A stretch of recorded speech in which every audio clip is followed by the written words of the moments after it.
All right, good evening, everyone. Welcome to Football Focus Weekly. We have been gone for a good while. I think our last show was back in December, right after the state championships. So we had to take a little bit of a break. And now we're going to be coming back and we're going to be doing this once a month, January, February, March, April, and May. And then mid June, we'll get back to doing the show as usual once a week, every Wednesday night. But in the off season, we're going to do a show once a month. This is the first off season show. Tonight, we're going to have head coach Maurice Flowers, new head coach Maurice Flowers of Johnson C. Smith University, join us here in just a second. After that, we'll talk recruiting. We'll talk about some Charlotte metro area updates with coaching changes, most notably. Later on, we'll talk to Coach Robert Massey, Winston-Salem State. And we'll talk about what we're doing in the offseason after that. And then we are going to have an offseason edition of Slime Time that you don't want to miss. So that's the show tonight. Without further ado, we're going to bring on the new head coach of Johnson C. Smith University, Golden Bull football. That is Maurice Flowers, and we're glad to have him on the show with us tonight. Pet man, thank you very much. Right. It is great to be here, man. It is great to be here. I'm in my home, and glad to be back in Charlotte. And also just so glad to be at my alma mater, Johnson C. Smith, as we get ready to turn this thing around and build a championship program. Absolutely, man. The sentiment on social media has been incredible. Everyone in Charlotte is glad to have you back here, and what better place to be than where you are at Johnson C. Smith, Coach.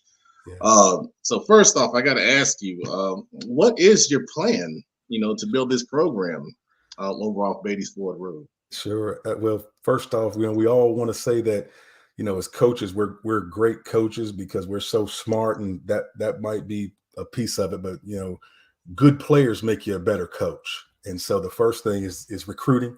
The second thing is recruiting. And then the third thing is recruiting. And of course, we're going to put together a quality staff, and just so excited to be home and working with President Armbrister of Johnson C. Smith. He's got a tremendous vision for the university and got us going in the right direction.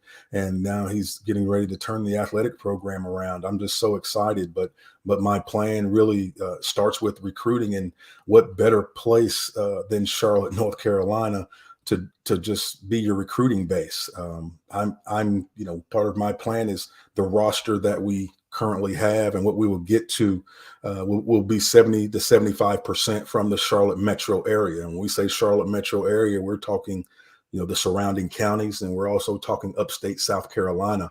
And when you look at those two areas, you just look at state championships won in both states, and quarterfinal games, semifinal games, and things like that. And even teams that don't make it to the playoffs and go deep, you just see great football, and it's played in this area. And I'm just, my high school career was here. My college career was here. My coaching career definitely started here. And as a college coach, I always recruited this area, my home area, my home base. And so that's a big part of the plan, is recruiting this area and getting some of these outstanding student athletes to take advantage of the great educational opportunities at Johnson C. Smith and be a part of something special that really has not been done in years and years and years. I went to Johnson C. Smith in 1987, and we did not win big. And there's been winning season spotty through all those years. But we're going to put together a program that competes for championships regularly. That's excellent, Coach. You got me fired up. I got about 1 quarter in my body. Let's get it. I want to come over there and play for you. Hey, let's get that 1 quarter. But you know what? You give us 1 quarter, because we're going to get some of these area athletes. That's all we need. The rest of those guys will take up the slack. That sounds good for me. Yes, sir. So what have you been up to your first few days on the job so far? Well, my first priority was to, of course, meet with our team.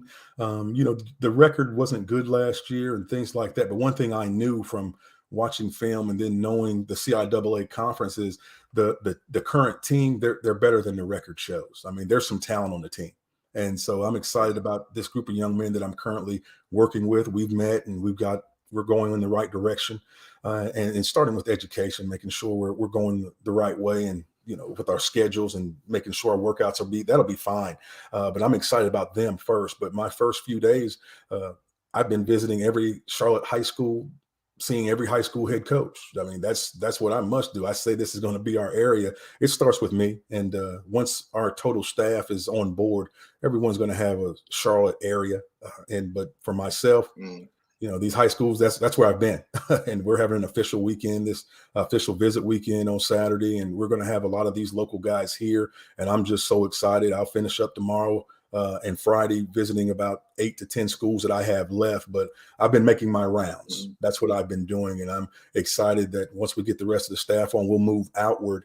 But I'm just excited to see that this is home. But at the same time, I've competed with so many of these coaches that are in Charlotte.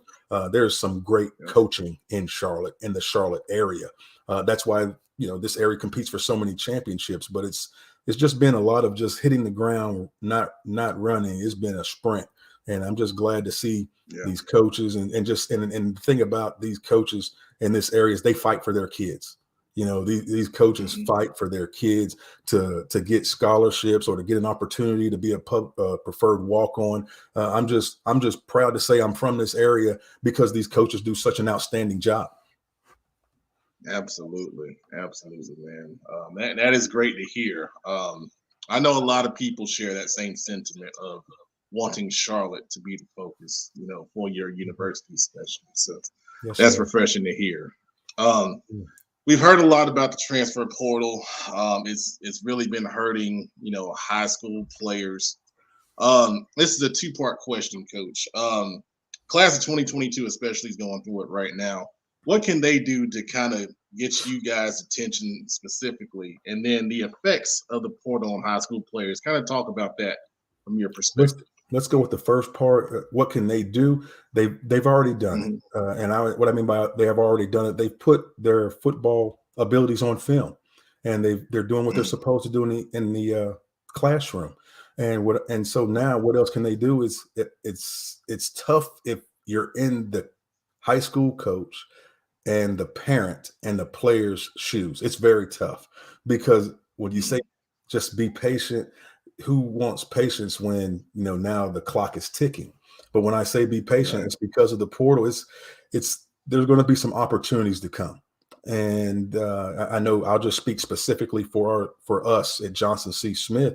We're not really going to be into the portal that much. Okay, we're going to get a few players here and there for needs, but there are some colleges that are going strictly portal. A lot of them, or at least half, and that's affecting the high school athlete.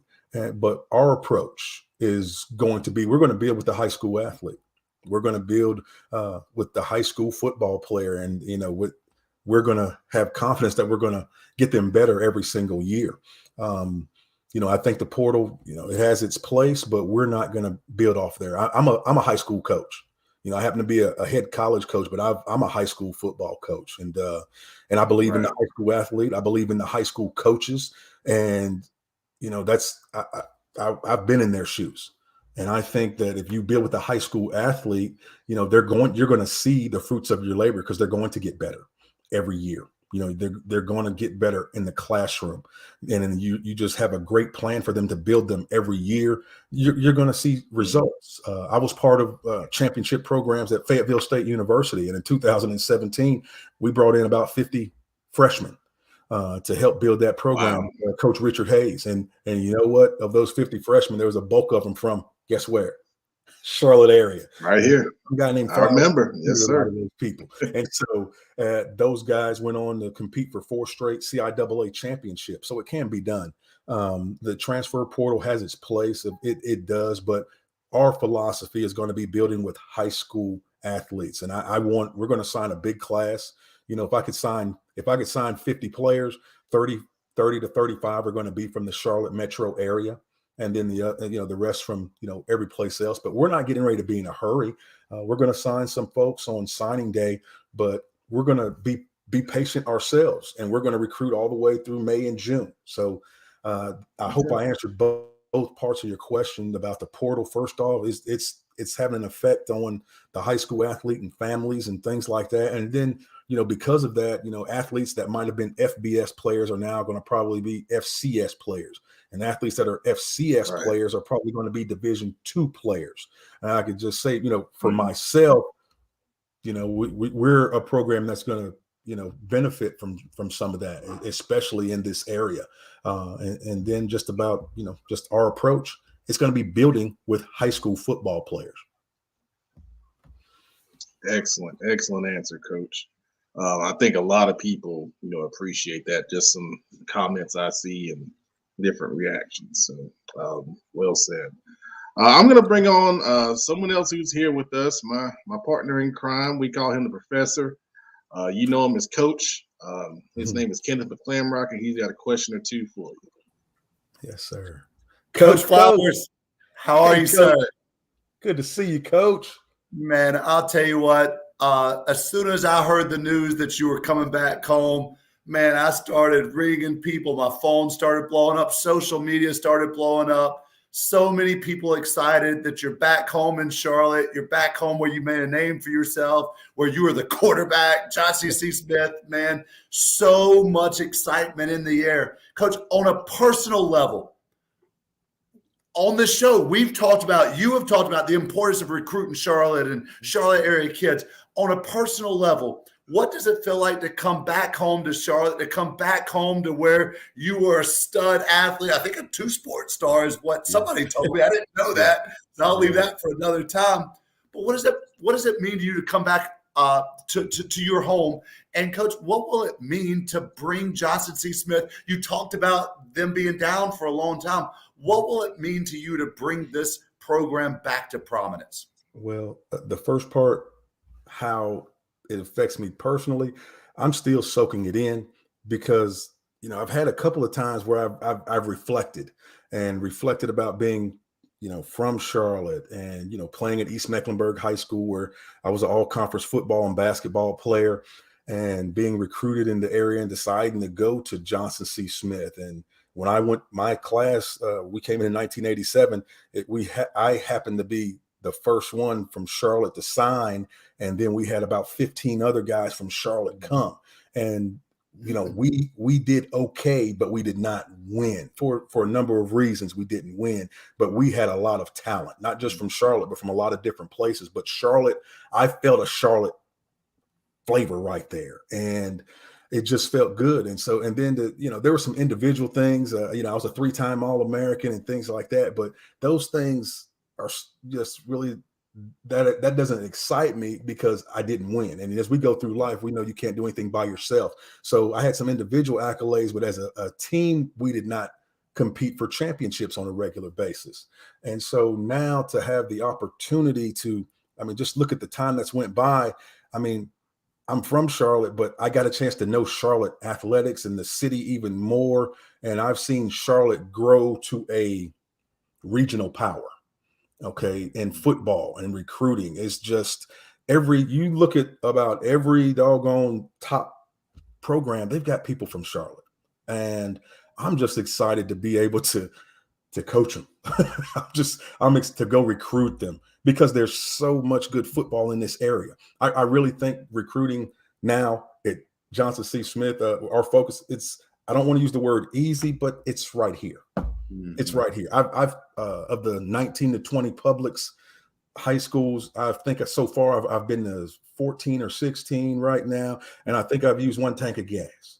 So that's come on. And I've seen so many, just friends in the coaching world. It just does my heart proud. And what will it mean to build it? Well, first off, Johnson C. Smith has not won big, and I just can't remember when. We've had some good seasons here and there, but to do it with what our roster is going to be made up with, and to do with the backing of our university, man. And also Charlotte has not seen Johnson C. Smith as a winner. The city of Charlotte hasn't seen Johnson C. Smith football as a winner. And I want that experience for our university, for our student athletes, and also for the city of Charlotte. And I'm just I'm past elated. It's a big job. There's a lot of work to do, but one thing that we know is that we're going to be able to recruit talent to come to an outstanding university with great educational programs. And where else would you want to be if you're playing college football? And that's the city of Charlotte. I mean, you're set with internships in a great city.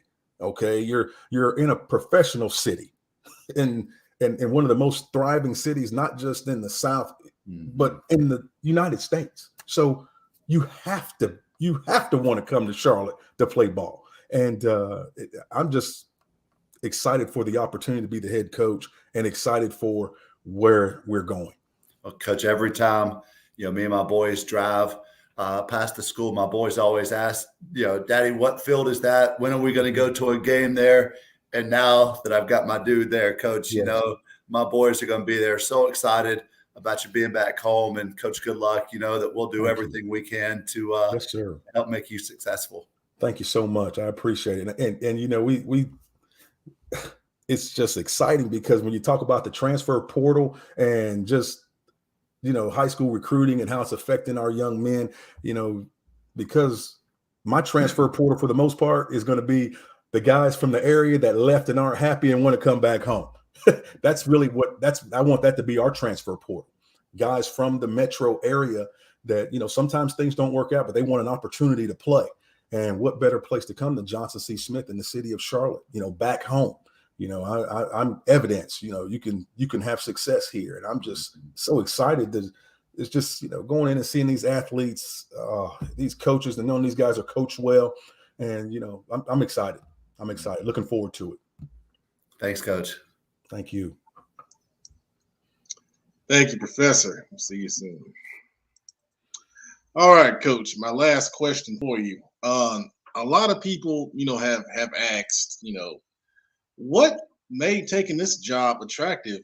Because to your point, there hasn't been a lot of success here. There's a lot of challenges with, facilities and, things of that nature. What made you want to take this challenge on? Great question. Thank you for asking, Pat Man. Well, the job I was in at Fort Valley State University in Georgia. I mean, Georgia plays very good high school football. And Fort Valley State, just a tremendous location to recruit athletes. The university just bought a brand new turf field, great weight room and things like that. I mean, we were on the way to building a championship program, off to a very good start. But when, President Armbruster and AD Steve Joyner, when we had an opportunity to talk, and they talked about the investment that they were going to make with football, is something that I wanted to be a part of.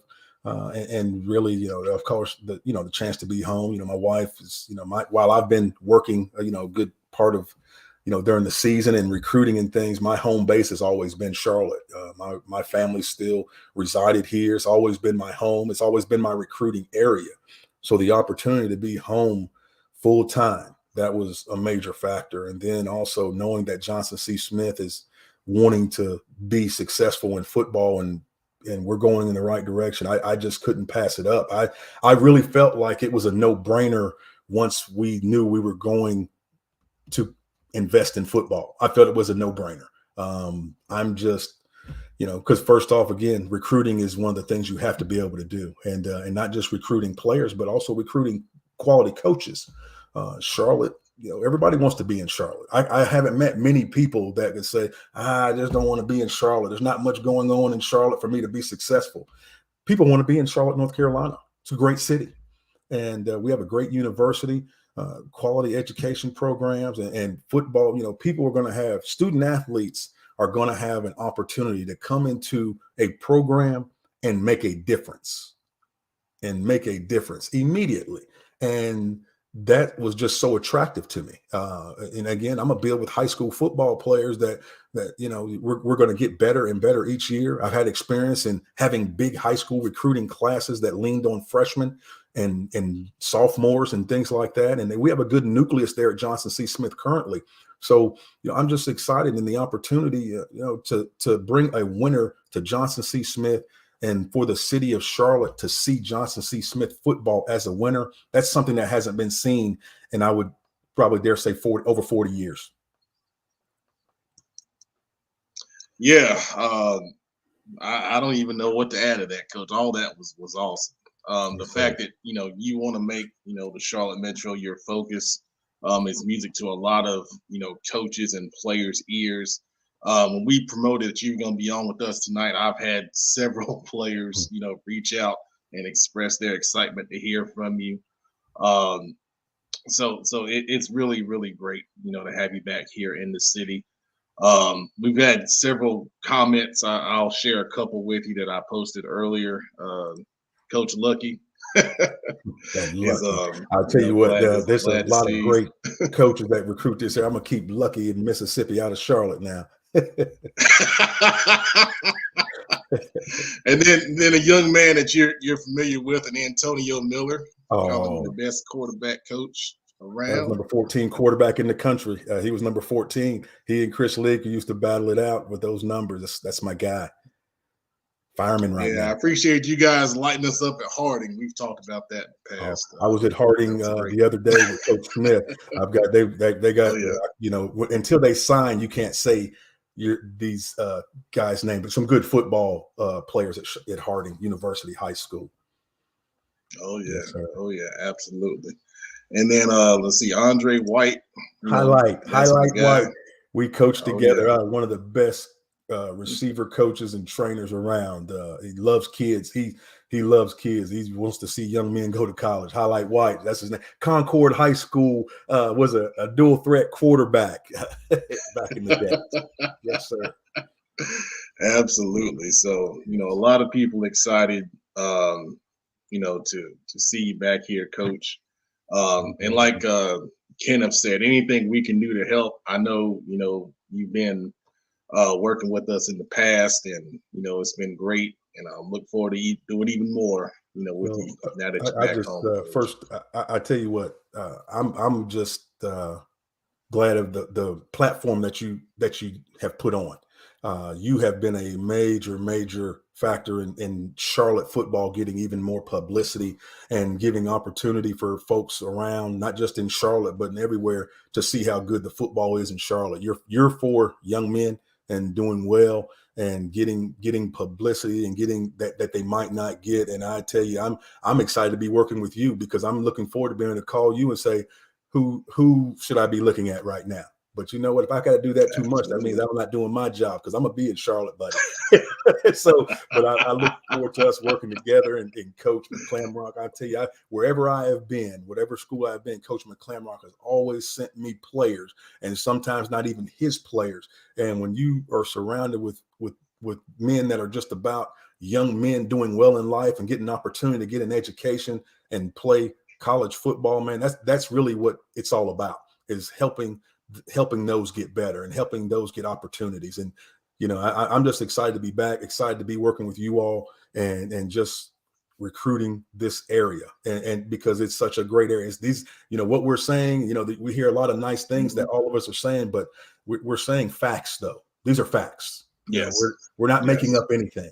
Charlotte high school football in this area is doggone good, and they have doggone good football players. And I want some. I'm going to get some, and we're going to win some championships with a core that's from this area, because there's others that come here, and our young men go off and they do well, and that's great. I mean, the coach you're going to have on, Robert Massey, that's my guy. I mean, he's a homeboy, and when I say that, he Garinger High School, went to North Carolina Central, All-American, was the first pick in the second round for the New Orleans Saints, great NFL career, Pro Bowler. And I worked with him. He's when he was the head coach at Shaw University, I was assistant head coach, offensive coordinator for Robert Massey. And so I'm glad he's the head coach at Winston Salem State. He's going to do an outstanding job. He's another one I'm going to, make him get it. Even though he's from Shaw, I'm going to make sure he's not recruiting as much, because he's, Winston Salem State has an outstanding alumni base in Charlotte. And I know he's going to be recruiting Charlotte also. I mean, again, everyone that's recruits Charlotte. And but we want them to have to know they're going to respect doggone Johnson C. Smith when it comes to recruiting these Charlotte area football players. Thank you, Pat, man. All right. Thank you, Coach. Appreciate your time. Yes, sir. We'll talk soon. Thank you. All right. Thanks, Coach. All right. That was Maurice Flowers, head coach, Johnson C. Smith University. I think if you watch that You're probably fired up. I mean, he got me fired up. And, if you're interested, he's been out. He's been making the rounds. And, if he hadn't got to your school yet, he'll be there. And, there's a lot of great high school coaches that have connections with Coach Flowers. And, those connections are there. And, like he said, these coaches out here, they'll vouch and they'll fight, for your kids. And he's a man of his word. I can attest to it. He's worked with us even when he was down in Fort Valley in Georgia the past couple of years, and it's going to be even bigger now. I'm going to bring the professor back on. And what do you think, Coach Flowers? Pep, we've said this before. Coach Flowers is one of my all-time favorite coaches. He's one of the most down-to-earth coach. He said it just a moment ago, and he wasn't bullcrapping. He was being super genuine. He is a high school coach who's now a head football coach at the collegiate level. He still acts like that. He talks to you. He's the most down-to-earth guy. He will recruit this area. When we had him on last year at Fort Valley State, he said, if we're going to win at Fort Valley State, I have got to recruit Charlotte, North Carolina, and the surrounding area. I read an article that was put out after his hire, and he said, hey, we're going to win with guys who live 60 miles away from Johnson C. Smith. We're gonna lock this area down, and he's going to do it. He's one of the great offensive minds around coaching football, and he's going to turn that program around. There is no doubt about it, and he's going to do it with homegrown 704 talent, and I'm here for it, and I can't wait to take my two boys to Johnson C. Smith game. Absolutely. I'm excited. I'm excited to see it. It's good to have, a focus on Charlotte with the school that's literally right in downtown. that's one of the most historic streets in all of Charlotte. What other street is there that people know more? I don't know. There's not one. All right, so let's move on. We got a couple topics we're going to talk about. Coach Massey from Winston-Salem State will join us at 8:30. So if you're looking for that, you can kind of plan around 8:30. He'll come on, and we'll speak with him as well. But we've got a lot of things to discuss. Let's go with Charlotte metro area first. So we've got some changes going on here in the Charlotte metro area. One that in particular came out today. Power of Football Focus Weekly, I guess. Still relevant. Brandon Wiggins. Brandon Wiggins has been named the new head coach at Chambers. Coach Wiggins previously was an assistant at Mallard Creek High School. And before that, he was the head coach at Ben L. Smith High School in Greensboro for 4 years. I think, there's two parts to this. Obviously, we really hadn't had a chance to talk about Coach Furby stepping down. But before we do that, I did want to talk a little bit about Coach Wiggins. I watched a little bit of interviews that he did up in Greensboro. Young guy, speaks very intelligently. I can tell he knows the game. I feel like he's got good passion for the game. I think he'll be able to connect, with the kids.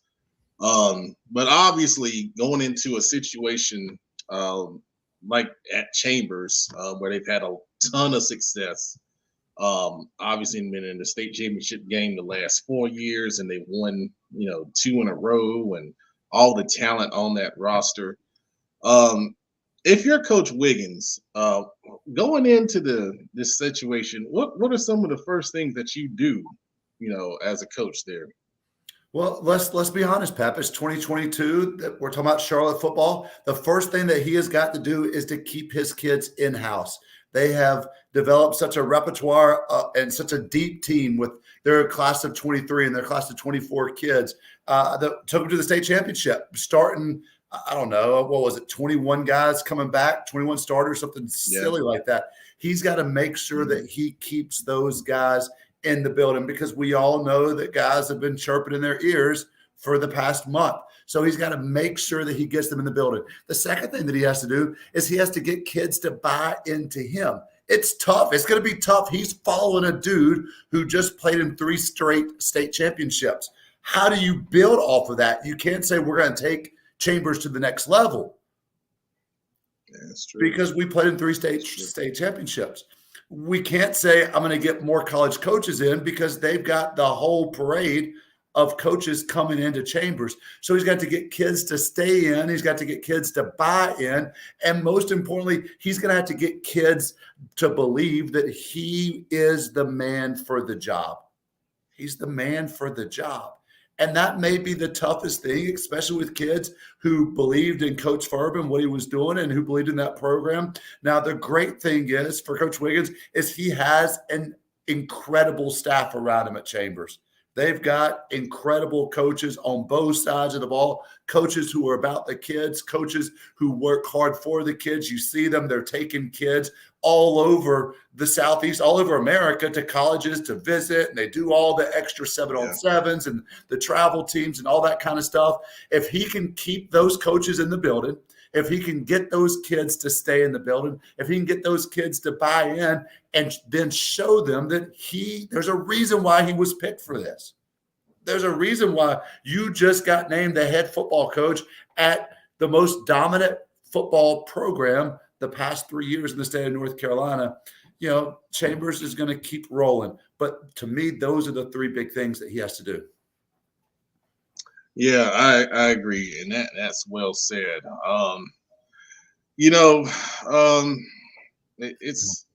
It's hard, man. It's hard. You know, we know that with all the talent over there, you know, a lot of them going into their, you know, senior years and some in their junior years, they all kind of, you know, want to make a name for themselves, you know, and when you get all that together, sometimes it gets hard. And you know, like you said, there'll be people in the players' ears, and you know, decisions will be made, you know, and hopefully, you know, the vast majority decide to stick there and give Coach Wiggins and his staff, you know, a chance to see if they can continue doing what they've been doing. But you know, I wish him the best.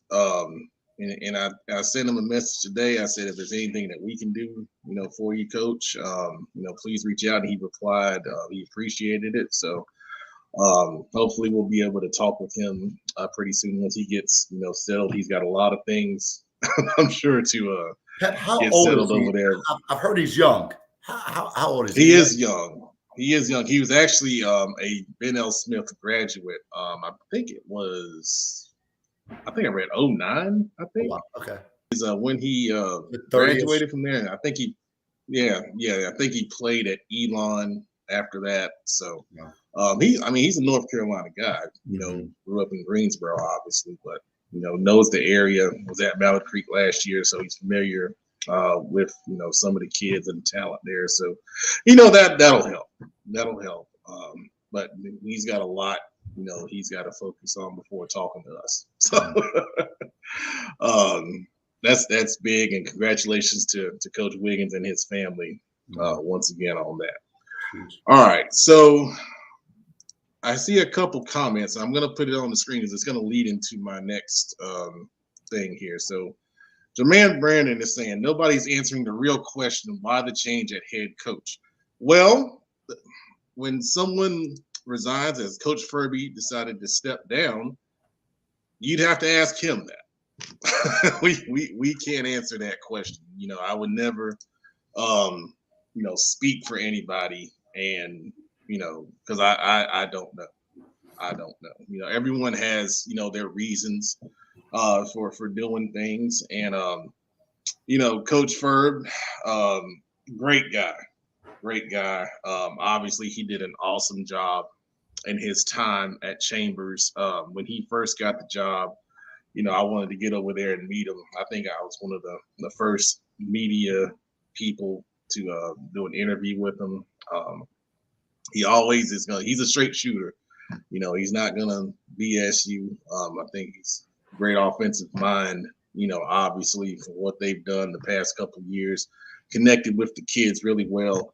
When he came into a tough situation. You know, Coach Brand was universally, loved, and it was AB put his stamp on the program, and Coach had to come in and prove himself, just like Coach Wiggins is going to have to do the same thing. Similar, circumstances, a lot of pressure, but Coach Ferb, he did take it to another level. To your point, Kenneth. There's nowhere else, this program can go except for getting back to the title game and winning it. But Coach Ferber, that's the expectations there. And for whoever the coach was going to be, they're going in knowing that you've got to win, and you've got to win a lot of games. That's the expectation. The great news is he's got an amazing athletic director who has been a football coach, who knows what that looks like, who's going to do all the work behind the scenes to raise funds and to give him the resources that he needs. Once again, now it's on Coach Wiggins. He's got to prove himself. He's got to prove himself to the kids, prove himself to the parents, prove himself to that community. And if they do, Chambers' winning ways can very easily continue for a long time. Absolutely. But I just want to say, to Coach Ferb, it's been a pleasure, covering you the past couple of years, and whatever you decide to do, I know you're going to do an awesome job with it. And I'm sure there'll be many programs interested in speaking with you if that's what you decide to do moving forward. We're going to bring on producer Brandon that's joined us. What's up? Glad to be here. It's been a while. Good to be back. I know. I was telling Kenneth earlier, it feels weird. We were doing this for like 47 weeks last year. Right. All the season just ran together. My wife asked me the other day, she said, "Are y'all not doing the football show anymore?" All season. No. Yeah, I think after we did the last one, that next Wednesday, I was like, wait a minute. I'm forgetting something? I even checked, like, wait a minute. I feel like I'm forgetting to do something. It's Wednesday. But yeah, good to be back. I had to tell people asking me, man, Pep, where you been? It's like, did you get canceled? I said, no. That's the great. I didn't get canceled, man. That's the great. That can't happen in the internet shows. That's the beauty of it all. We cannot be canceled. Oh, that's funny. Oh, man. All right. So next topic, we have another coaching change. We got Coach Brandon Gentry. He's the new head coach at Hopewell High School, replacing our friend, Coach Jamel Bird. Coach Gentry, formerly at he was at Valley Creek last year, as a matter of fact. Oh yeah, Valley Creek too. Yeah. Oh, they're losing a lot. Valley Creek is just developing coaches in the IMEC or whatever they call that thing now. Is growing for Coach Tinsley. I'm telling you, man. But to your point, Kenneth, he's also formerly at West Cabarrus and Northwest Cabarrus, most notably where he had some tremendous success. I shouted Coach Gentry out on social media, congratulating him for the job. They started a new Twitter account. I think it's Hopewell Titans Football. So if you're interested, go follow them. They're already starting to put some things together. I saw they're getting a little 7-on-7 squad together, which is the new big thing you got to do to keep up with everybody. I'm going to talk about that here in a minute. But Kenneth, I know Coach Gentry, from your battles back in Cabarrus County. What can you say about him? Yeah, he's an incredible defensive coach.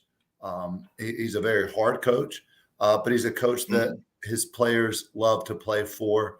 Obviously he brought success to Northwest Cabarrus. They won a conference championship outright. They tied conference championship. Beat me both of those 2 years, although we were up at halftime in the second one, but that's a different story. Quarterback was just we were there. You were there for the first time when we got blown out, when we played awful. No, we were there for both of them. We did for both of them. Brandon, you remember that? Yeah, we were there. 21-0 at halftime, and we let him come back. Nick Wild's Law comes back. He had been hurt. And on a 3rd and long, he scrambles down the sideline, and that's when I knew we were in trouble. That dude could play. I was gonna play the highlights, but I didn't want to. No, please don't. Please don't. Bad memories. But he is one of the better defensive-minded coaches in the area, and he's coached for a long time. What he's going to be able to do, what Hopewell has really struggled with for a while, and this isn't a knock on Coach Bird or the previous coaches, because some of them are my close friends. But we just talked about getting poached. He's going to be able to keep kids in the building who lately have been poached by other schools, or I'm sorry, who have moved to other schools. I shouldn't say poached. But I think he's going to be able to keep kids in the building. There was a time when Hopewell football was legitimate, when Hopewell football won football games. They were 8-4. When Matt Jenkins was there, they had the kid that went to Kansas State. They were good when Mike Bradley was there, when they first opened up. They've got a huge rivalry with North Meck. If Hopewell can get back to where they used to be, where they're keeping their kids home who live in their district, Coach Gentry can do good things there. It's got a tough battle, though. Yeah, it's a tough setup, but I think with his past success and ability to connect with kids, hopefully he'll be able to make some inroads and kind of build that program, from the ground up. Let's see, we got you guys in the comments are in mid-season form. Miss Burlows, good gracious. Wow, coaching portal.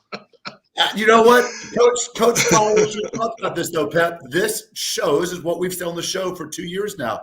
It shows the quality of coaches that are coaching the young men in this area, not just the head coaches, but the assistant coaches. There are so many quality coaches in this area on almost every staff in this area. There are multiple coaches who could be head football coaches at other schools.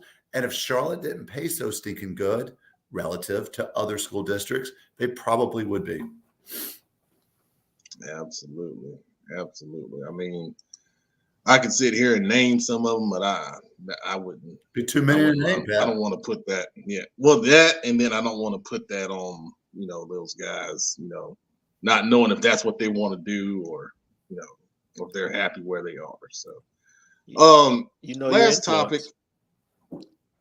Oh, well. I was going to say, if you put their name out there, they'll probably get a call tomorrow. So it's true. The power. That's questionable.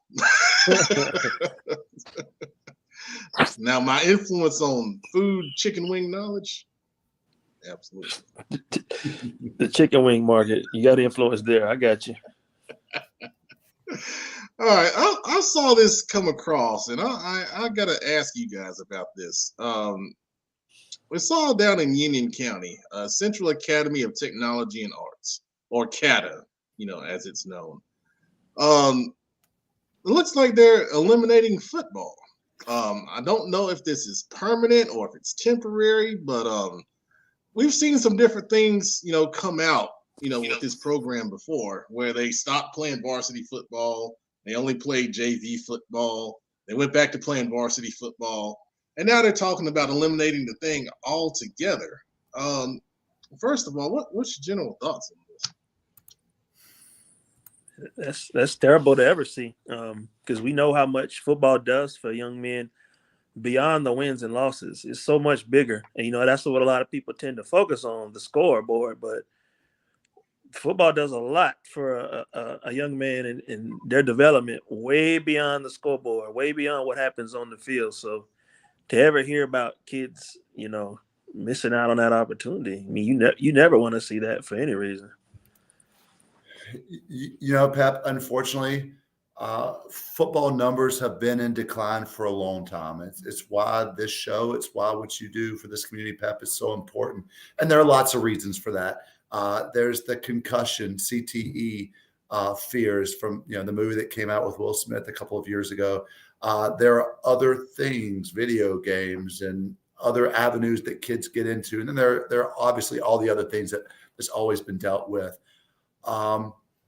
It's why when I stopped coaching high school football, it's why I decided I was going to coach my little boys, because I want kids to learn to love the game. Pep, I've been at youth league 6 and 7-year-old games where coaches are mother effing kids from 20 yards away.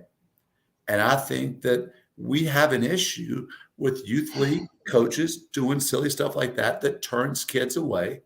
COVID obviously put a big strain on numbers because kids realized, you know what? It's a whole lot easier sitting at the house eating bonbons and watching Netflix and playing Fortnite than it is to get out there and play.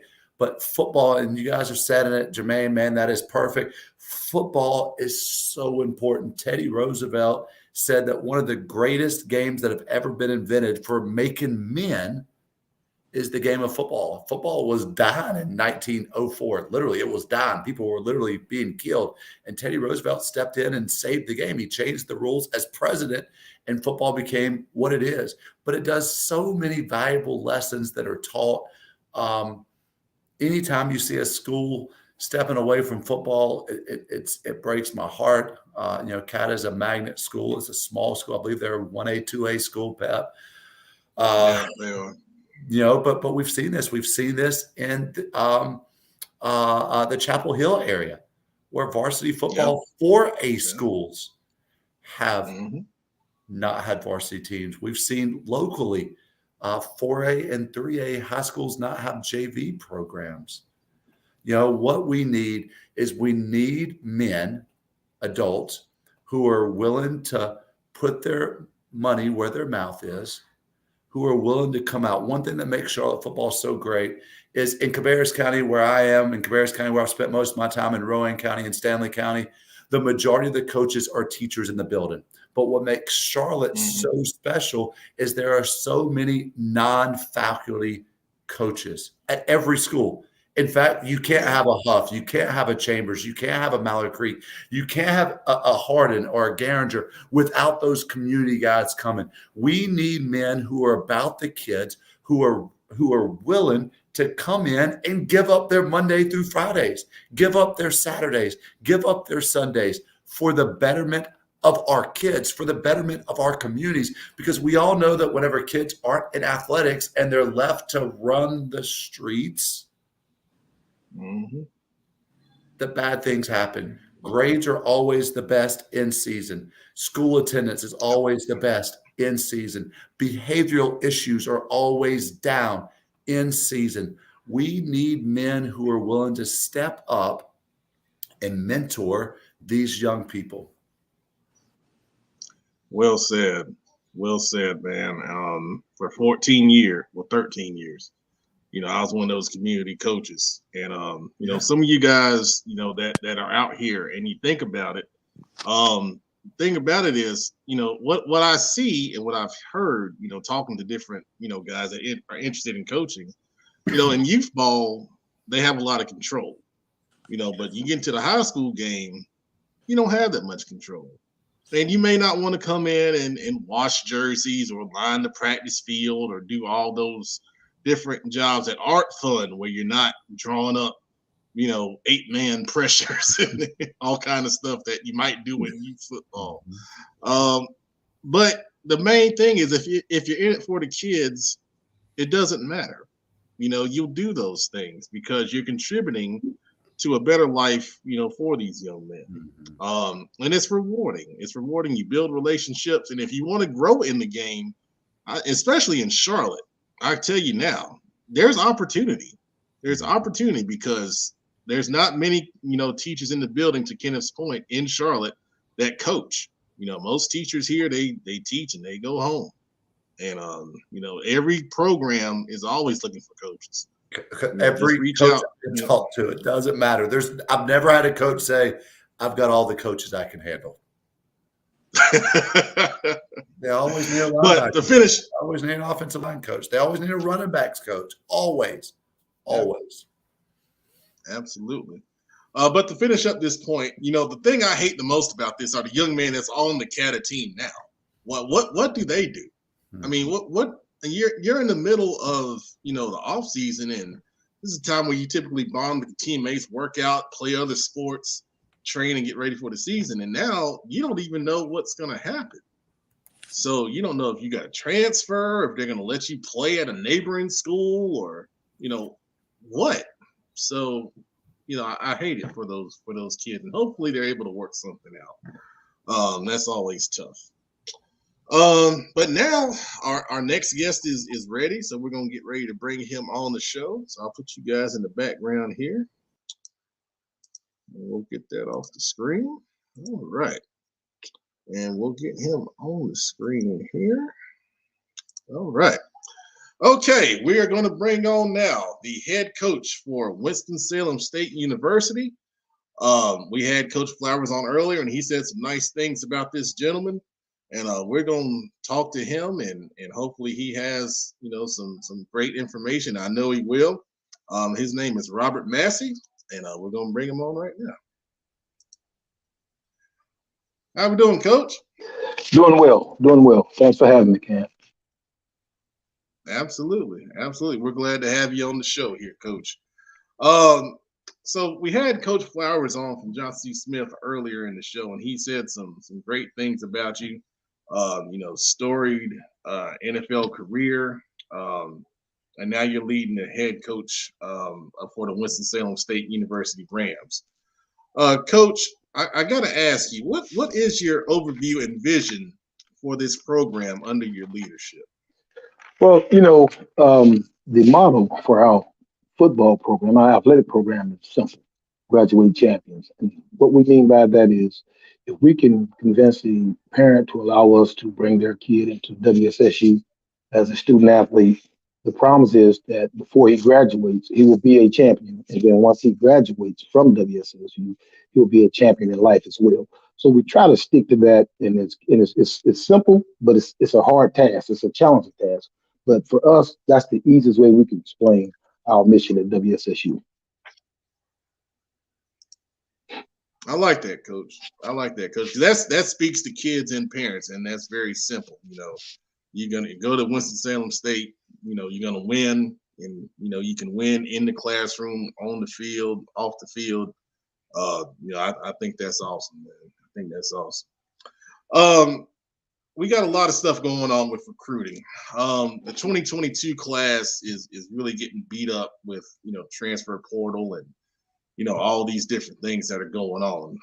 Coach, my first part of that question with recruiting: what is the best way for 2022 kids that might be interested in your program to get attention from you guys? Well, there are a lot of services out there that reach out on behalf of some of those student athletes. And then, the high school coaches have always done a great job of reaching out as well.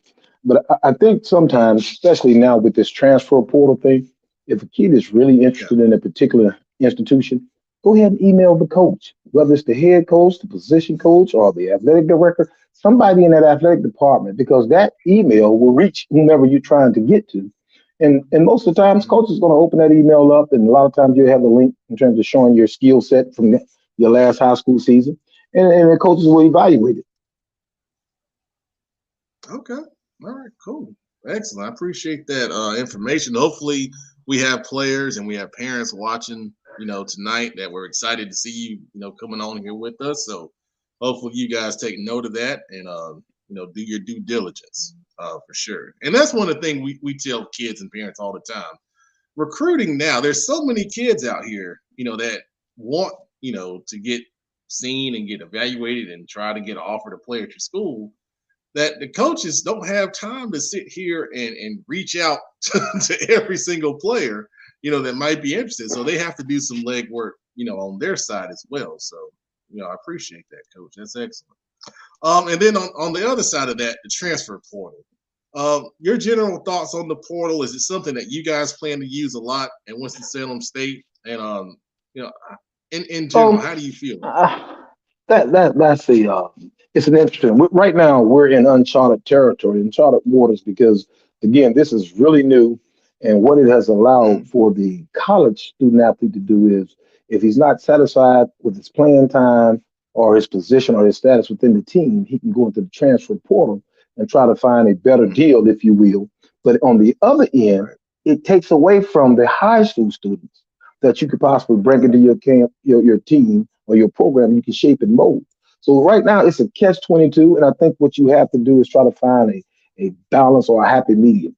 For example, if your goal is to sign 18 high school kids this year, then maybe 12 transfer portal guys, you know what I'm saying? But you have to be careful with that, because you want to make sure the guys that are coming from the transfer portal, in my opinion, they need to be high character guys because they're going to have a lot of influence. And believe it or not, they're going to have more influence on that young freshman straight out of college student athlete than the coaches will, because he will spend more time with them. And he's already been to a university, and what he'll have, or he'll have the ability to influence that kid with some of the things that he thought were helpful for him at that university. And it may be at times some things that may not have been helpful. So it's really a catch-22, but I think you have to do what we all, when in Rome, do what the Romans do. Simply because you've seen guys, i.e. Deion Sanders, for example, he's went heavily to the transfer portal. He turned the program around in literally a season and a half where he got a championship. And you know better than I do in this business, Mauro, this is a win-now business. So it's forcing coaches to do some things that we were able to experience when I was coming through college. I had the same coach for 4 years. And by my junior and senior year, we were a pretty good football team at North Carolina Central. Whereas now, in 3 years, if you ain't competing for a championship, you probably lose your job. So it's forcing us to get away from the old school or the norm of grabbing a young man at 17, 18 years old and molding and shaping him in a manner to where you would like to see him 5, 10, 15, 20 years from now, and going to, all right, I'm going to bring this kid in. He's a 4-star, 5-star athlete. He can run. All I have to do is now scheme, whereas before you had to develop that player. And when you develop a person or a player, if you will, you establish a true relationship with that kid. And over a period of time, he becomes a friend for life. Whereas when you bring kids in and you just put them in a scheme and they're so gifted, they're in there for a year, grad transfer possibility. Or you may have 2 years of eligibility. But it's very rare you'll find a kid that has some true value, and it sounds bad, but has true value in the transfer portal that still has 3, 4 years of eligibility left. True. That's a tough balance. And I know, in your position, like you said, and I've talked to other, college coaches that pressure to win, is driving them, more to that portal. So they have those guys that are, ready to play right now and, help you compete for championships to quite honestly stay employed, which is what, everybody wants to do, for good reason. So, and the other thing, just to touch bases with that, what I don't think the kids that enter the portal realize, and it's always been this way, and this would never change, there'll always be more players than money to give scholarships. So sometimes when a kid walk away from a scholarship opportunity, you're missing the big picture. And the big picture is you got somebody that's willing to help pay for your college education. And at the same time, you got the opportunity to be a college football player. That's a dream come true for a lot of people. And it changes your life forever. So I think sometimes that portal is misleading. Wow. Well said. I appreciate your brevity and honesty. That is really, really eye-opening. And we'll cut that up and we'll get that out there because I think some people need to hear that for sure. Coach, I'm gonna bring on a gentleman that you're familiar with. We call him Professor, Coach, but he is Kenneth McClamrock, and he's got a question or two for you, Coach. Coach Massey, how are you, sir? Doing well, Coach. Good to see you. Man, I'm so glad that you came on the show here with you. I am loving everything that you're saying about graduating champions and building up and developing not just the athlete, but the young men and preparing them for success after they leave Winston-Salem State University. Man, that is so important, especially at your level, because your guys are getting ready to go out into the real world and to become fathers and to become husbands and to become leaders of our community. You already know you got one of my all-time favorite knuckleheads, maybe my favorite knucklehead of all time, and Nemo Williams playing wide receiver for you. Can't wait. You're laughing because I was just happy you took him off of me and he became your knucklehead up there. Great kid. Pep has put it up there. Coach Lucky is one of my dudes, and he is always talking about Coach Massey. When you gonna get Coach Massey on the show? When you gonna do this? You got to get Coach Massey on. So I'm glad you two did. But Coach, man, you had the interim tag for so long. I don't think people still even knew you had the interim tag. But now that But now that you are officially the head coach, what does that mean for you as a coach?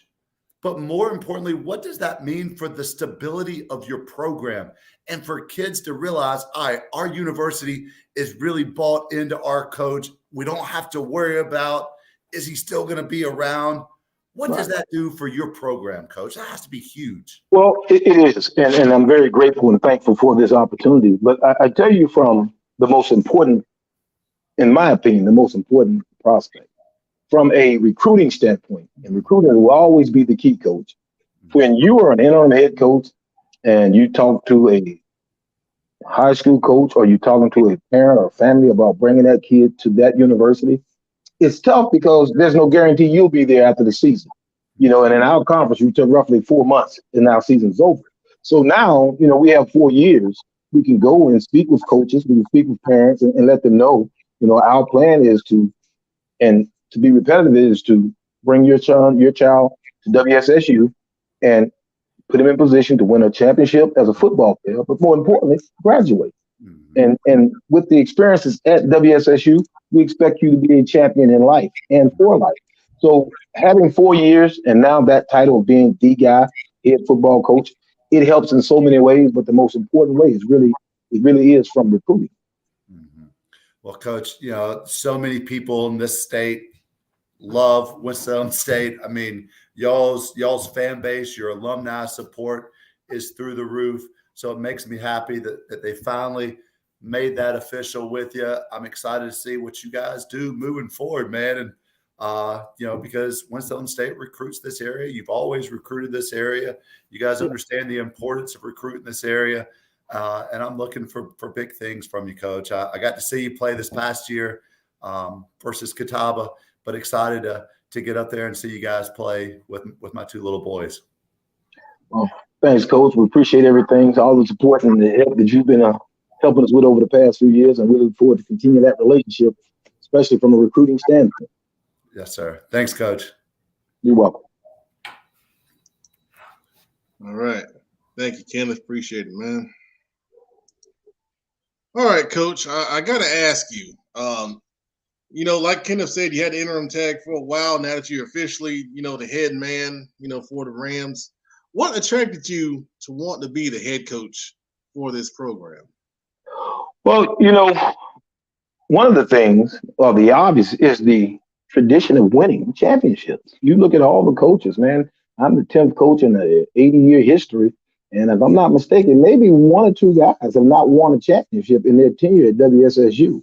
And then, like Coach Mack just mentioned, with the support of your fan base, the support of your alumni, the support of the city, it is an ideal setting. I think, if you get a chance to come to a game, you'll just see. We call it Ramley, as I'll spin on the word family, but you will really see that. And one of the things that I've seen in my time here at WSSU is the genuine concern that our faculty and staff have for our students as well as our student athletes.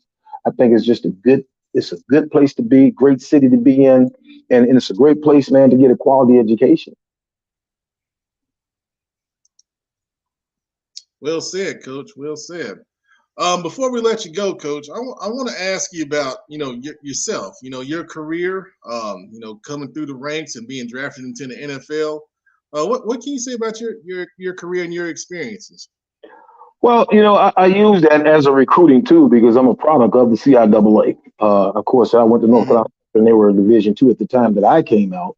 But, playing against Winston, the Livingstones, and the Fayetteville States and teams of that nature, very familiar with this conference, man. And I use it as one of the things I do more is I tell the kids it's okay to dream. And what I mean by that is we're going to help you be the best football player you're going to be, the best college football player you're going to be, and we're going to help you get your degree.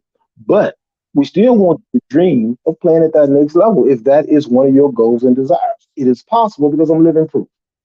So with that, I show them and I tell them that constantly. But the key is this. I stand before you today as a former NFL player, but in order for me to be a head coach, I needed what? A degree. So I graduated from college. So again, we want to make our student athletes understand that, it's okay to dream. That's how all that stuff starts. It starts out as a dream. As a kid, you want to play college football. From college football, you want to play pro football. Once you get to pro football, you want to make the Pro Bowl. You want to make $1 million. All of that stuff starts as a dream. Well, the thing that you need to do, and you have to do, to keep that dream alive is, one, make sure you're academically eligible, meaning you go into class, you're doing your work. And then from a football standpoint, from an athletic standpoint, you got to be a gym rat. I mean, you got to work out constantly, not just when the coaches are watching, but when they're not watching, and even some then. Because, and I say this to my guys all the time, especially some kids that we got that the NFL will probably take a good look by the time they're seniors. Well, if they found me about 34 years ago, and we didn't have the social media and things of that nature, I'm pretty sure they can find you nowadays.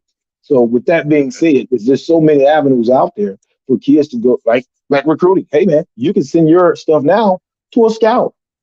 And then that can start that relationship where they can start watching you progress over a period of time, which means at this level, probably 4 years of college football, to give yourself that opportunity and chance.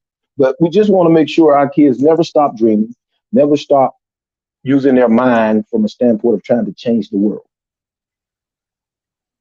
Wow, that's awesome, Coach. That's awesome. That's well said. Coach, I think you said a lot of great things tonight. We've got some nice comments from different people. I'll put a couple of them up. Bettina Holmes, congratulations, classmate, well deserved. Yes, sir. So she's showing her support. Let's see, we had Coach Lucky. Coach Massey is a great dude. Jermaine Brandon, much respect, Coach Massey. So you got a lot of support, like Kenneth said, in the state and here locally, especially in Charlotte. I used to coach here in high school years back. We sent a couple of our kids to Winston-Salem State, and they did great things, and now they're coaches. So, I think it's a great university, and I think you're doing a great job as the head coach. And, hopefully we can help you guys out down the line and, showcase some kids and, help you guys out. Appreciate we need all the help we can get, man. And we just want to get back to being the Winston-Salem of old. And now this is Winston-Salem championship team. I say this to my staff jokingly, but I tell them, excuse me a second, my phone cut out every now and then when somebody calls. But I tell my staff all the time, and I say it jokingly, but I'm sincere when I say this to a degree. We're like the Dallas Cowboys of the CIAA. Everybody loves us, but everybody hates us. And when they win a game against us, hey, man, they celebrate like they won a Super Bowl. So we got to get back to where we're not going to allow that to happen. And, of course, it takes some recruiting, hard work, and the resources. And we're doing things now. We're putting things in place to make sure we get back to that. We're looking forward to that opportunity where we can say we are the champions again. All right. I think it's going to happen under your leadership, Coach. I'm fired up just listening to you. And I appreciate the time tonight. And, we'll be in touch, Coach. We appreciate it. And they say something, man. That Maurice Flowers, great coach, great offensive mind, man, and wish him the best of luck, except one date. He know that date. We'll send that to Coach Flowers. Appreciate you, man. Thanks for having me, Mauro. All right. Take care. Thanks, Coach. Appreciate it. All right. That was Winston-Salem State head coach Robert Massey with a little parting shot there to Coach Flowers. I think we got a little rivalry going on brewing from Football Focus Weekly. What do y'all think of Coach Massey? I thought he was really good. Great, said a lot of great things, man. Definitely. I think he's gonna have them going in the right direction for sure. Yeah, and we've seen the power of influence with Deion Sanders being at Jackson State. There are not a lot of coaches who can say, I've played in the league, I've been a second-round draft pick, I've been all-pro, I've been all these things, I've been to where you want to go. If you follow me, I can help you get there. But Coach Massey can say that. Absolutely. Now, a couple of comments that have come in asking the coaches questions on how they can get their film to you. Coach Massey said during our interview, he might have come in a little after that, but I asked him the question directly. He said, reach out, send an email to the position coach with your film, and you can copy the head coach on that. And he said, if you email it to, position coach, copy the head coach, somebody will see it.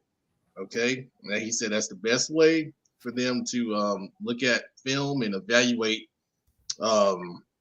you as a kid or a player, I should say.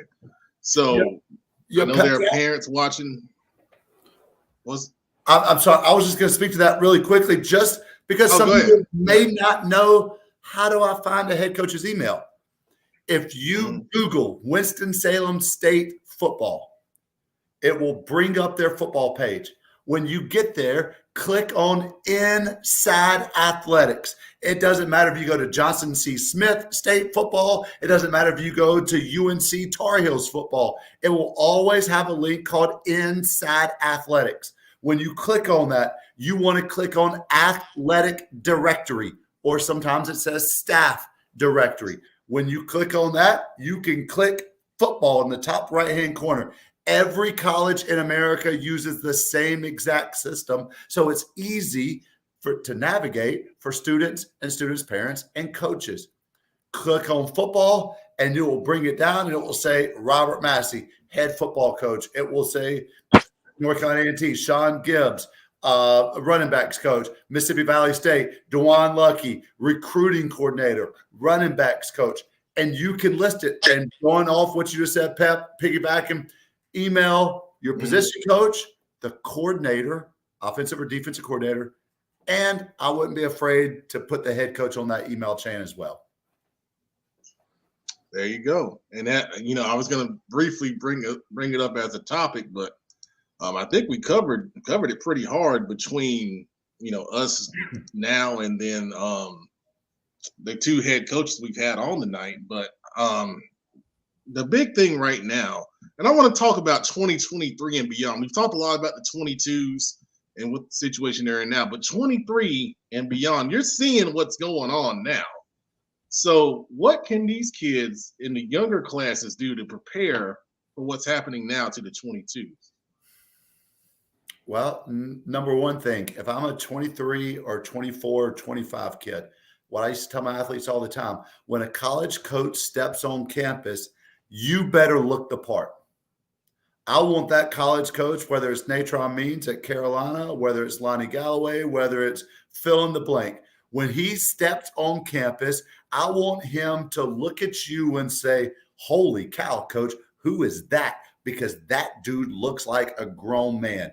And Coach Massey just said that. The only way that you can look like a grown man is by becoming a gym rat. And he ain't talking about playing basketball at the YMCA. He's talking about getting your butt in the weight room and doing squats and doing power cleans and doing lat pull downs and doing glute ham raises and doing reverse hypers, not just doing some curls for girls. You want to look like a grown man. If you're a defensive player, if you're a linebacker, a defensive lineman, this is going to sound funny, but I'm going to tell you how coaches talk. Every coach in America who came by to see Derek Boykins, they looked at that joker from the backside, and this is what they said. Coach, that dude's got an SEC ass. Man, that dude's butt, his backside, his lower posterior chain was developed. And what that means is they knew that he had worked his butt off in the squats. And when they would come in and watch that joker doing back squats or watch that joker doing cleans where he's catching it low and coming up with it, when they watched him doing glute hams, when they watched him doing his form running, his dynamic warm-ups, they said, holy crap, that dude works his butt off. That's the kind of kid that I want. Coaches want to be wild by you. I'm just going to keep it real with you. If you're 5'7", 130 pounds, you don't have a wow factor when they see you. You better run a 4.3, and there ain't a lot of 4.3s being ran. Now, you're 5'10", and you're 195 pounds, and you play strong safety, and you're built like a grown man because you live in the weight room. You're taking weight training both semesters every single day. If you're in an A-day, B-day situation, you're coming in on your off days so that you can lift, so that you're not missing your lift. Because here's the truth, Pet Man. Here's the God-honest truth. And coach, kids don't want to hear this. And I know some coaches who don't want to hear this. But a high school athlete should be working out 7 to 10 times a week. Wow. 7 to 10 times a week. You can be working out 4 times a week in your class, and then you can do small workouts, 10 or 15 minutes, 4 to 6 additional times a week. That could be push-ups. Wow. That could be lat pull-downs. That could be tricep extensions. You can never do too many triceps. You can never do too many glute hams. You can never do too many lat pull-downs. You can never do too many high pulls. You can never do too many jumps. You can never do too many calf raises. Things that are going to help you to grow and to mature physically so that a coach looks at you and says, holy cow, that's what 23, 24, and 25 kids need to be doing. That's more important in February and March than you throwing a football. That's more important in February and March than you going out and smacking a pad around doing defensive line drills. Because if you don't have the foundation of strength, you're not going to be as fast, you're not going to be as explosive, you're not going to be as dynamic, you're not going to be as twitchy, and you're not going to be as powerful as what everyone else is who is doing those things correctly, unless you're just a superior athlete. And I have had superior athletes who didn't work out very hard and they were just better than everybody else, but they're few and they're far between. Those guys need to be getting in position to look the part. And I'm going to tell you another thing. You need to be taking creatine. I'm just going to keep it real with you.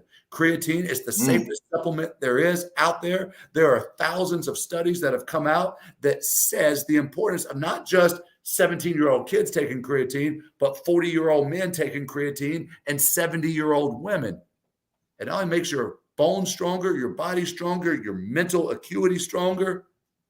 Work out, take your creatine, take your vitamins, and say your prayers, as the Hulks used to say, and that will get you right. Oh, man. That was good. That was good right there, man. And to Jermaine Moss's point right here about measurables, that brings me to the last point I want to say before we move on to our next topic. You got to determine where you want to go and be realistic about how to get there. Like you said, being 5'7" and 130, you're probably not going to go to North Carolina. I mean, you got to have realistic thoughts. Realize where you are as a player. And if you do want to play, be realistic about your options, you know. And if you're not going to put in the work, then you're probably not going to be a D1 player. You know, how many players have we seen, you know, throughout, you know, our time in doing this that have legitimate D1 size, but they don't have the drive, they don't have the heart, they don't have a desire to be great or be as good as they can be. And then they go, you know, to a lower level and then they discover it. And then next thing you know, they're in the NFL. We see those stories all the time. I keep seeing a graphic on social media about these guys that didn't have stars, you know, coming out of high school. And then, you know, they get to the next level and then it just, you know, blows up. So, you know, your path to get to where you want to be may not be a straight shot to a D1. It may go to a D2 and then you get in the portal and then you get a D1 if you put the work in to get there. But you have to be realistic about where you are and then really decide where do you want to go and then work from there. And then how bad do you want to be great? You know, to your point, Kenneth, you want to put in 10 workouts a week. Do you want to go to camps to expose yourself? Do you want to, you know, do the training to supplement all those things? If it sounds like too much, then maybe that's not, you know, for you. I think you know? And then like play a role in that too, though. I think I've heard stories, you know, all parents, maybe they have varying degrees of how much they understand football and recruiting. A lot of parents just have these aspirations of seeing their kid, you know, on TV playing in these primetime Alabama, LSU games. And like you said, sometimes that's just not where their kid is going to be. You know, like you say, you can't coach size. So doesn't mean that the 130-pound kid can't put on his little weight and play college football somewhere. But the parents have to be honestly help the kid realize that, you know, the SEC, the Power 5 might not be in their future, but there may be a home for them. And don't, you know, feel like, you know, there's some aura of disappointment if they don't go Power 5. And I think parents have to play a better role in just being realistic with their kid on where they can land, man. Because, you know, I think parents sometimes have these inflated aspirations too. Parents need to be realistic also, not just the kid. I've seen that before. Yeah. All right. So last topic before the slime. I want to talk about where is it here? I didn't even do a little banner for it, but we'll just talk about it. So, what are we doing in the off season has been a question that I've been getting since our break, and we got some big plans. And I wish I would have. I might be able to get this together real quick, but we're gonna have a camp. We do a camp in the spring every year, and this year is no different. We're gonna have a spring player showcase. We've done it. We did it last year at Mountain Island. This year it'll be at Olympic. It'll be Sunday, March 13th. Now I'm gonna tell you why this is important. With what we were talking about getting exposure, getting out there and working hard, and doing all that stuff. This is a place where you can prepare yourself to go to camps. The camp is now it's a camp season now. And when you go to college camps in the summer, you have to be prepared for what you're going to see. They're going to, do certain drills. They're going to test you in certain areas. And if you're not ready and you haven't experienced it, you're going to go out there, you're going to waste your time, you're going to waste your money, you're going to look bad, and then they're not going to look at you anymore. They're just going to cross you off a list and say, okay, he can't play here. So you want to put yourself in the best position to be successful. And that's what, our camp does. It's in the middle of March. You got time to look at it. We're going to film it like we did the one at Mallard Creek. It'll be live streamed. You can go back and you can evaluate yourself. See how you did. We'll take combine times now. We're going to do shuttle run. We'll do the 40. We're going to add the 3-cone drill, and then we'll do the broad jump. The reason why we're doing those 4 drills, and I'm going to tell you this, and I never do this, but I want to tell you this because I feel like it's that important. Our camp is Sunday, March 13th. That next Saturday and Sunday, as a matter of fact, there is a free Rivals Combine and Rivals Camp coming to Charlotte. If you have any aspiration of getting the attention of Rivals, who is a nationally, accredited company, they do a lot with recruiting. I know you've heard of them. That is your chance to get on their board and, get evaluated for free. Now, if you think you can just go out there with 300, 400 other kids without training, without preparing yourself, and think you're going to do well, you're going to be sadly mistaken, and you're going to miss your shot. You're going to miss your shot. If you're serious, like we just talked about, if you're serious about wanting to play college football, wanting to get the exposure, wanting to get offers, all of that stuff, it starts March 13th at this camp. I'm telling you.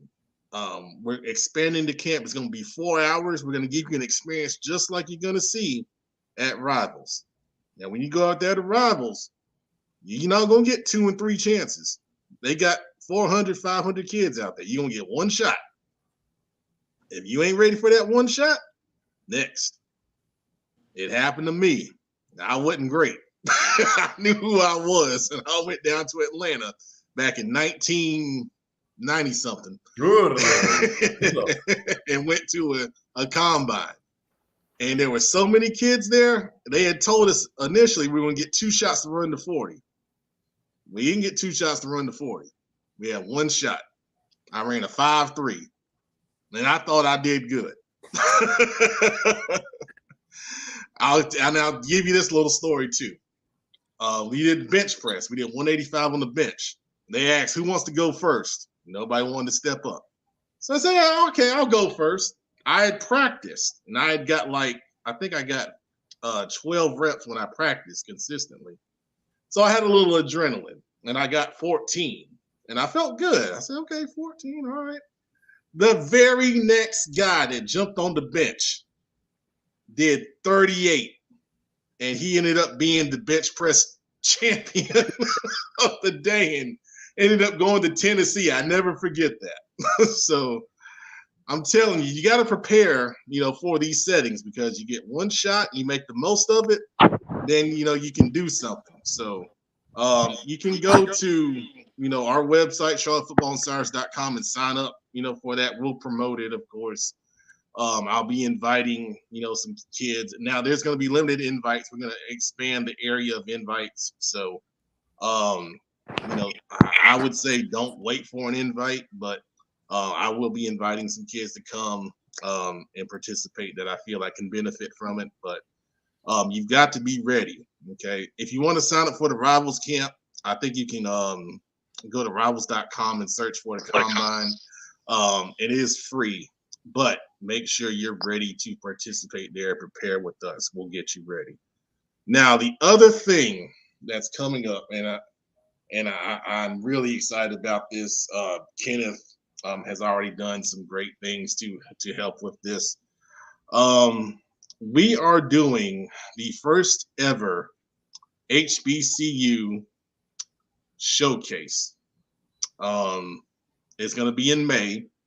We don't have a location yet, but I can guarantee you this is going to happen because I have a bunch of shirts in my garage that I've already purchased with my own money. So we're going to have several HBCUs represented at this Carolina showcase.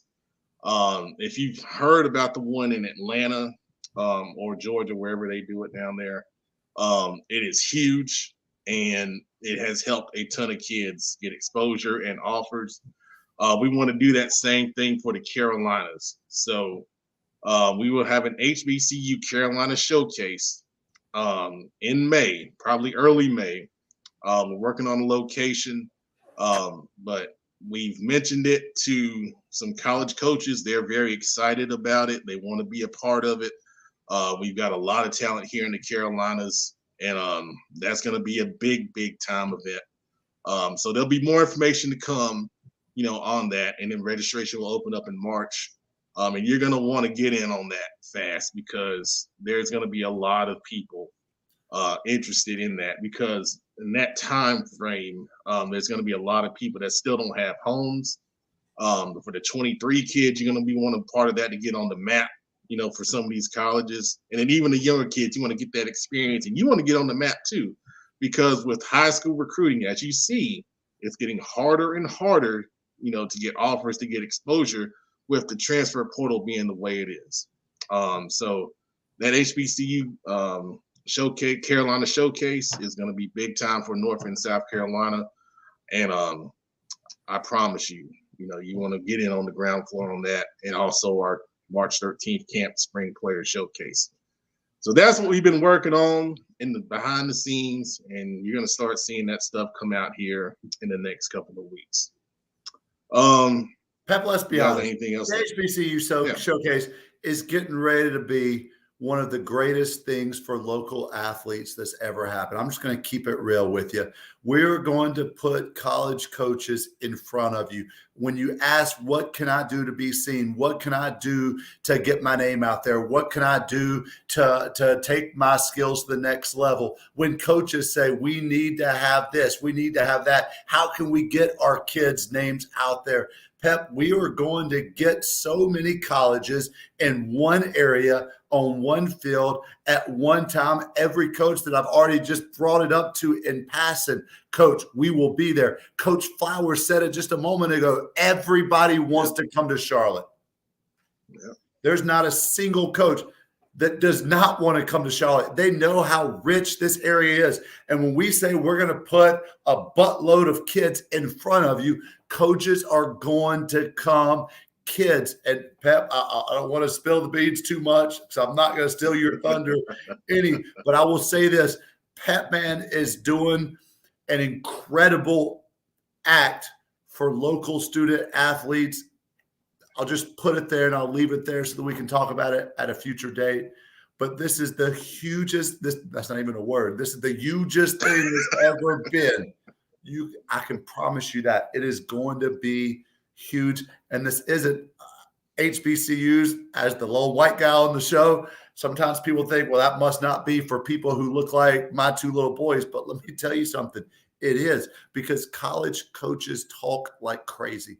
I talked to a coach this week who offered a kid because another coach had offered him who was a little bit farther away. And they were talking and he said, you got to offer this kid, you're closer. And sure enough, the kid committed to this school. And it came off of another coach's recommendation. College coach I'm talking about. You want to come to this, May. It's going to be finalized super soon where it's going to be. Pep has been a little bit humble there. We know where it's going to be. We just can't announce it yet. We know where it's going to be. It's going to be huge. Student athletes, this is what you've been waiting on, period. Absolutely. So stay tuned. There'll be more to come with that pretty soon. But now it is time. And it's been a long time.